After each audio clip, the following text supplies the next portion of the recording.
ఈరోజు నేనైతే పల్లీల పచ్చడి చేస్తున్నా. మంచి టేస్టీగా ఒక హాఫ్ కప్పు పల్లీలు తీసుకున్నా, పిడికడన్ని పచ్చిమిరపకాయలు, కొంచెం కొత్తిమీర, ఒక 2 రెబ్బల చింతపండు మంచిగా కడిగి నానబెట్టేసిన దీన్ని నీట్గా ఇట్లా వాటర్లో నానేసేయాలి. 2 స్పూన్లు ధనియాలు, మీడియం సైజు 3 టమాటాలు చిన్నగా కట్ చేసి పెట్టేసుకున్నాం. ఇప్పుడు ఇవి ఎలా రెడీ చేసుకోవాలో చూద్దాం. పల్లీలు వేపేసుకుందాం. ఎంగిపోయినాయి పల్లీలు అయితే. ఇప్పుడు పచ్చిమిర్చి వేసుకుందాం. ఇవన్నీ కొంచెం చిన్నగా దించేసుకుంటే చిట్టకుంటుంటే నూనెగా ఆయిల్ వేస్తే అన్నీ చిట్టపట అంటాయి. ఇట్లా చేస్తే చిట్టపటలు చిత్తయి కాయలు. ఆయిల్ వేయకుండానే ఫస్ట్ అన్ని ఇట్లా ఏం చేసుకుందాం. వీళ్ళన్నీ వాటర్ ఉండగా ఆయిల్ వేస్తే ఆయిల్ అంతా ఎగిరిపోతుంది మొత్తం. వాటర్ అన్ని ఇంకిపోయి వేస్తున్నా. సరిపోయినంత వేసుకోవాలి, గింత అని ఏం లేదు. ఇవి వేపుకోవడానికి కదా. ఆయిల్ మంచిగా ఫ్రై చేయాలి. ఇంకా కొంచెం వేయాలి. ఆకడ ఎంగిపోయింది. కొత్తిమీర గిట్ట వేసేస్తున్నా. కొంచెం సన్నగా కట్ చేస్తున్నా చిన్నగా. ఎక్కువ తొందరగా కడలు ఉంటుంది కదా, పచ్చళ్ళకి తట్టగా ఉంటుంది, అందుకని కట్ చేసి వేస్తుంది. వేపుకుంటే సరిపోతుంది. వేగిపోయింది చాలు. ఇంత మాత్రం వేపుకుంటే చాలు. తీసిస్తా. ఇప్పుడు ఇది పక్కన పెట్టేసి అందులోనే ఇప్పుడు మీడియం సైజ్ 3 టమాటాలు తీసుకున్నా, కట్ చేసి పెట్టుకున్నా. ఇవి గిట్ట వేసేసుకున్నా.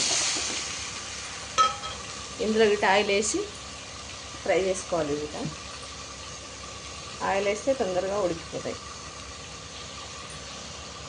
ఇందులోనే నేనైతే సాల్ట్ గిట్ట వేసేసుకున్నా. సాల్ట్ వేస్తే తొందరగా మెత్తబడతాయి టమాటాలు, తొందరగా ఉడికిపోతాయి.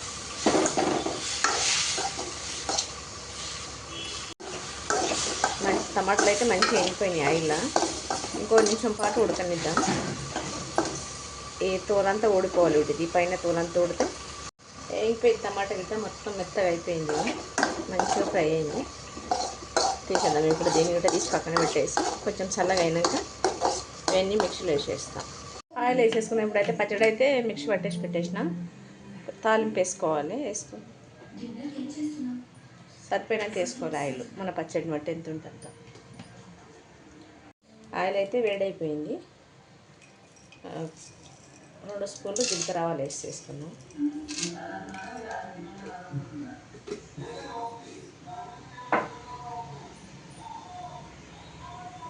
అందులో 2 కరివేపాకు రెబ్బలు, 2 ఎండుమిర్చి వేసేసుకున్నాం. మధ్యలో దించేసుకున్నాం.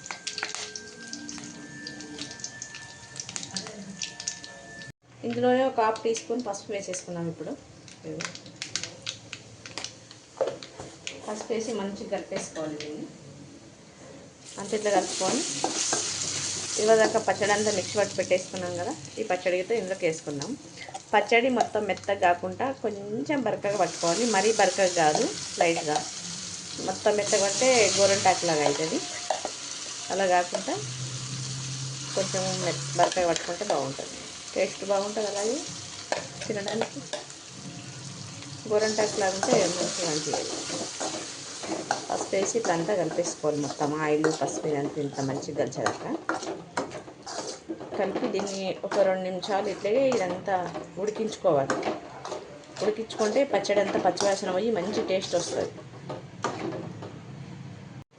సగం స్పూను సాల్ట్ వేసేసుకున్నాం. అప్పుడు ఒక స్పూన్ వేసిన సరిపోకపోతే మళ్ళీ తిన్నాక చూసి వేసుకోవచ్చు. కొన్ని వాటర్ వేసిన మిక్సీ కడిగి ఇది ఉడకాలి. మంచిగా ఉడికితేనే మంచి టేస్ట్ వస్తుంది, లేకపోతే టేస్ట్గా ఉండదు.